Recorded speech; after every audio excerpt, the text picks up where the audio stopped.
Hi friends, आप सभी कैसे हो। आशा करता हूँ कि आप सभी अच्छे होंगे। आपका हमारे channel V K Jatol current affairs classes में स्वागत है। आज के इस वीडियो में हम 5 अगस्त 2023 के मुख्य करंट अफेयर्स और उनके एक्सप्लेन के बारे में चर्चा करेंगे। प्रश्न नंबर 1, हाल ही में भारत सरकार ने भारत में चिकित्सा उपचार चाहने वाले विदेशी नागरिकों के लिए कौन सी वीजा श्रेणी शुरू की है। दोस्तों, आपका सही आंसर आयुष वीजा होगा। व्याख्या। गृह मंत्रालय MHA ने आयुष प्रणालियों, चिकित्सीय देखभाल, कल्याण और योग जैसी भारतीय चिकित्सा प्रणालियों के तहत इलाज के लिए विदेशी नागरिकों के लिए एक नया आयुष एवाई वीजा पेश किया है। इसके साथ वीजा मैनुअल के अध्याय 11 मेडिकल वीजा के बाद एक नया अध्याय यानी अध्याय 11A आयुष वीजा शामिल किया गया है, जो भारतीय चिकित्सा प्रणालियों के तहत उपचार से संबंधित है और तदनुसार वीजा मैनुअल के विभिन्न अध्यायों में आवश्यक संशोधन किए गए हैं। 2019 आयुष आयुर्वेद, योग और प्राकृतिक चिकित्सा, यूनानी, सिद्ध और होम्योपैथी का संक्षिप्त रूप है। इस वीजा की शुरुआत अप्रैल 2022 में गांधीनगर, गुजरात में global Ayush investment and innovation summit GAIS में प्रधानमंत्री PM नरेंद्र मोदी की घोषणा के अनुरूप है। आयुष वीजा का उद्देश्य उन विदेशियों को आकर्षित करना है जो भारत में आयुष चिकित्सा, कल्याण और योग करना चाहते हैं। इससे भारत में मेडिकल वैल्यू ट्रैवल को बढ़ावा मिलेगा और भारतीय पारंपरिक चिकित्सा को एक वैश्विक घटना बनाने की दृष्टि भी मजबूत होगी। आयुष मंत्रालय और स्वास्थ्य एवं परिवार कल्याण मंत्रालय MOHFW भारत को वैश्विक चिकित्सा पर्यटन स्थल के रूप में बढ़ावा देने के लिए one stop heal in India portal विकसित करने के लिए सहयोग कर रहे हैं।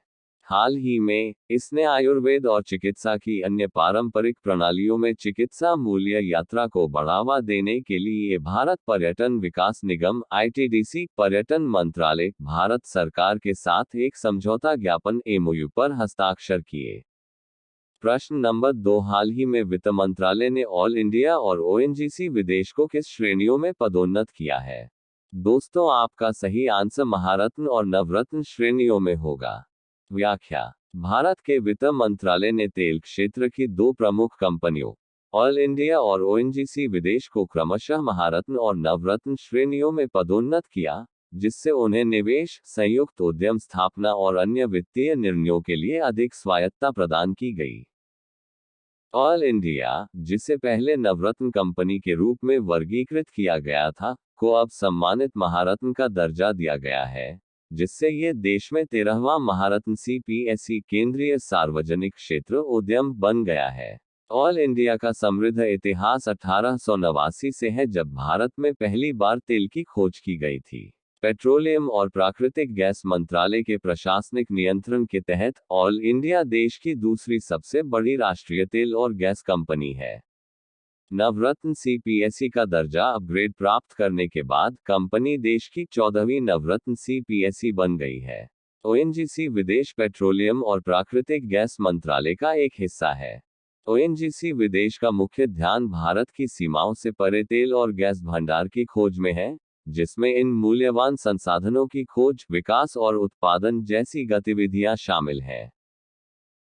प्रश्न नंबर 3, हाल ही में किसने राष्ट्रीय राजमार्ग उपयोगकर्ताओं के लिए मोबाइल ऐप राजमार्ग यात्रा लॉन्च किया है।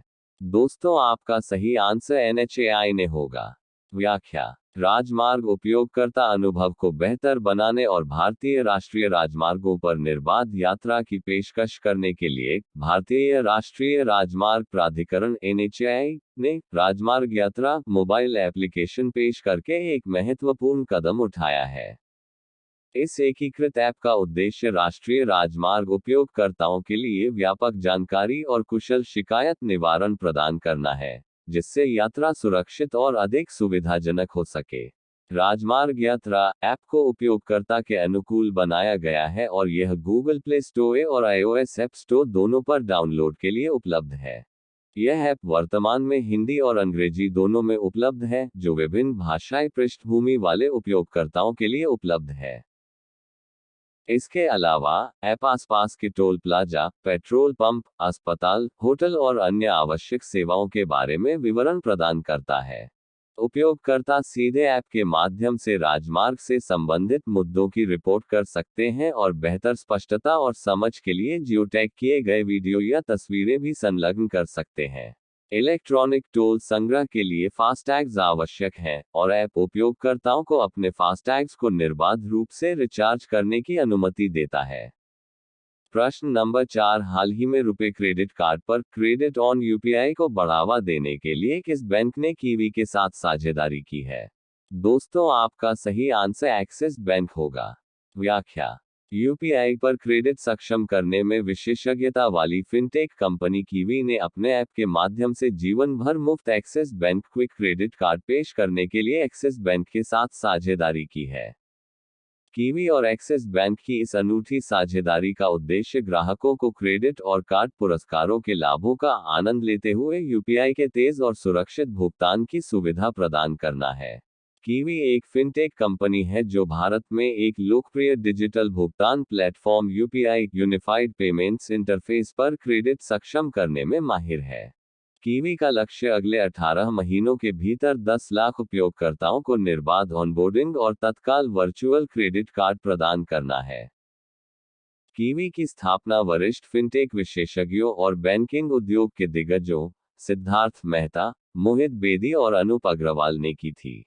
कंपनी का प्राथमिक ध्यान क्रेडिट कार्ड की सुविधाओं को यूपीआई की सुविधा और सुरक्षा के साथ विलय करने पर है, जो उपयोगकर्ताओं को एक व्यापक और निर्बाध भुगतान समाधान प्रदान करता है। प्रश्न नंबर 5, हाल ही में लोकसभा ने कौन सा विधेयक पारित किया है? दोस्तों, आपका सही आंसर दिल्ली अध्यादेश होगा। व्याख्या: लोकसभा ने दिल्ली में सेवाओं के नियंत्रण पर अध्यादेश की जगह लेने वाला राष्ट्रीय राजधानी क्षेत्र दिल्ली सरकार संशोधन विधेयक 2023 पारित कर दिया। विधेयक के पारित होने पर कुछ विपक्षी दलों ने विरोध प्रदर्शन किया और बहिर्गमन किया। केंद्रीय गृह मंत्री अमित शाह ने विधेयक पर बहस के दौरान विपक्ष पर तीखा हमला किया और उन पर लोकतंत्र या लोगों के कल्याण की तुलना में अपने गठबंधन के बारे में अधिक चिंतित होने का आरोप लगाया। उन्होंने विश्वास जताया कि प्रधानमंत्री नरेंद्र मोदी किसी भी विपक्षी गठबंधन के बावजूद 2024 के चुनावों में पूर्ण बहुमत हासिल करेंगे। कार्यवाही के दौरान एएपी के एकमात्र लोकसभा सदस्य सुशील सिंह रिंकू ने सदन के वेल में जाकर कागजात फाड़कर और अध्यक्ष ओम बिरला की ओर फेंककर अशांति पैदा की। परिणामस्वरूप रिंकू को शेष सत्र के लिए निलंबित कर दिया गया। शाह ने विधेयक का बचाव करते हुए इस बात पर जोर दिया कि दिल्ली एक केंद्र शासित प्रदेश है, राज्य नहीं, और संसद को इससे संबंधित कानून बनाने का अधिकार है। उन्होंने सुप्रीम कोर्ट की उस व्याख्या का हवाला दिया जिसके अनुसार दिल्ली में सेवा संबंधी मामलों से निपटने के लिए एक कानून लाने की जरूरत है। विपक्ष ने आरोप लगाया था कि केंद्र दिल्ली के मामलों में हस्तक्षेप कर रहा है। शाह ने पलटवार करते हुए कहा कि अनुच्छेद 239 ए केंद्र को दिल्ली के प्रशासन में हस्तक्षेप करने की अनुमति देता है। उन्होंने जोर देकर कहा कि आप सरकार के कामकाज के तरीके के कारण ये स्थिति पैदा हुई है। प्रश्न नंबर 6, हाल ही में नाबार्ड ने किस राज्य सरकार के लिए 1974 करोड़ रुपए की राशि मंजूर की है? दोस्तों, आपका सही आंसर राजस्थान राज्य होगा। व्याख्या: राष्ट्रीय कृषि और ग्रामीण विकास बैंक नाबार्ड ने वित्तीय वर्ष 2023-24 के लिए ग्रामीण बुनियादी ढांचा विकास निधि RIDF के तहत राजस्थान सरकार को कुल 1974.07 करोड़ रुपए की राशि मंजूर की है। इस पर्याप्त फंडिंग का उद्देश्य ग्रामीण समुदायों की जीवन स्थितियों को ऊपर उठाना और क्षेत्र में आर्थिक विकास को बढ़ावा देना है। राष्ट्रीय कृषि और ग्रामीण विकास बैंक नाबार्ड पूरे भारत में क्षेत्रीय ग्रामीण बैंकों और शीर्ष सहकारी बैंकों के कामकाज की देखरेख के लिए जिम्मेदार शीर्ष नियामक प्राधिकरण के रूप में कार्य करता है। नाबार्ड की मुख्य जिम्मेदारियों में भारत के ग्रामीण क्षेत्रों में कृषि और विभिन्न आर्थिक प्रयासों के लिए नीति निर्माण, योजना और ऋण सुविधाओं का कार्यान्वयन शामिल है। ये भारत सरकार के वित्त मंत्रालय के अधीन संचालित होता है। स्वीकृत राशि का एक बड़ा हिस्सा 930.44 करोड़ रुपये 3 महत्वपूर्ण ग्रामीण पेयजल आपूर्ति परियोजनाओं के लिए निर्धारित किया गया है। इन परियोजनाओं को 2500 गांवों के घरों में स्वच्छ और पीने योग्य पानी उपलब्ध कराने के उद्देश्य से अजमेर, जालौर और कोटा जिलों में लागू किया जाएगा। कनेक्टिविटी और परिवहन बुनियादी ढांचे को बढ़ाने के प्रयास में नाबार्ड ने 676 ग्रामीण सड़कों के निर्माण के लिए 926.48 करोड़ रुपए मंजूर किए हैं। ये सड़कें मुख्य रूप से राज्य के रेगिस्तानी और आदिवासी क्षेत्रों में विकसित की जाएंगी। ग्रामीण आबादी की स्वास्थ्य देखभाल आवश्यकताओं को प्राथमिकता देते हुए नाबार्ड ने पहले ही 104 पशु अस्पतालों और 431 उपकेंद्रों के निर्माण के लिए 117.15 करोड़ रुपये आवंटित किए हैं।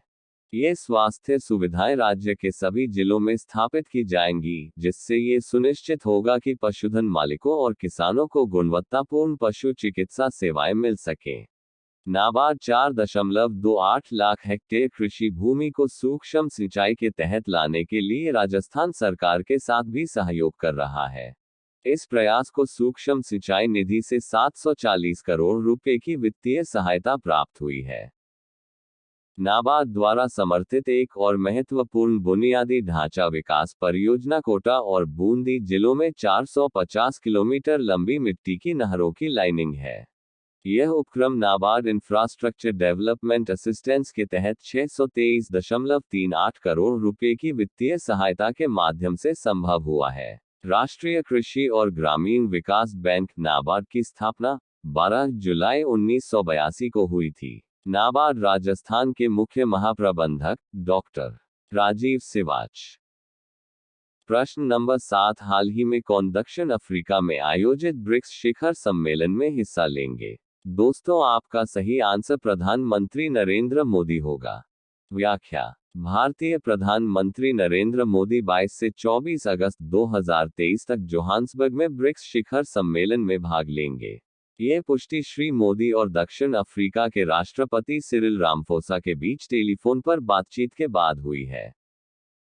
जोहान्सबर्ग में ब्रिक्स शिखर सम्मेलन में रूसी राष्ट्रपति व्लादिमीर पुतिन की यात्रा रद्द होने के बाद श्री मोदी और श्री रामफोसा के बीच टेलीफोन पर बातचीत हुई। इस कार्यक्रम में ब्रिक्स सदस्यता के विस्तार पर ठोस चर्चा होने की उम्मीद है, जिसकी रूस और चीन दोनों वकालत करते रहे हैं। करीब 25 देशों ने ब्रिक्स में शामिल होने के लिए आवेदन किया है और शिखर सम्मेलन के दौरान इस मामले पर फैसला लिया जाएगा। ब्रिक्स मंच पर चीन के प्रभुत्व की कोशिशों के बावजूद भारत, ब्राजील के साथ इस बहुपक्षीय संस्था में महत्वपूर्ण भूमिका रखता है। दोनों देशों के पास अपने विचार व्यक्त करने और ब्रिक्स के कामकाज में महत्वपूर्ण भूमिका निभाने का अवसर है। सऊदी अरब और यूएई जैसे करीबी सहयोगियों ने ब्रिक्स संस्था में शामिल होने में रुचि व्यक्त की है। प्रश्न नंबर 8, हाल ही में किसने उन्मेषा और उत्कर्ष उत्सवों का उद्घाटन किया है? दोस्तों, आपका सही आंसर राष्ट्रपति श्रीमती द्रौपदी मुर्मू होगा। व्याख्या: साहित्य अकादमी और संगीत नाटक अकादमी द्वारा आयोजित इन उत्सवों का एक साझा उद्देश्य क्षेत्र में समावेशिता और सांस्कृतिक विविधता का जश्न मनाना है। उन्मेषा उत्सव 3 दिनों तक चलता है और दुनिया भर के साहित्यिक उत्साही लोगों को एक साथ लाता है, जो बौद्धिक आदान प्रदान और रचनात्मक चर्चा के लिए एक मंच प्रदान करता है। दूसरी ओर उत्कर्ष भारत में लोक और जनजातीय परंपराओं की समृद्ध विरासत का सम्मान करता है, जो इन अभिव्यंजक कला रूपों को पनपने और दर्शकों को मंत्रमुग्ध करने के लिए एक मंच प्रदान करता है।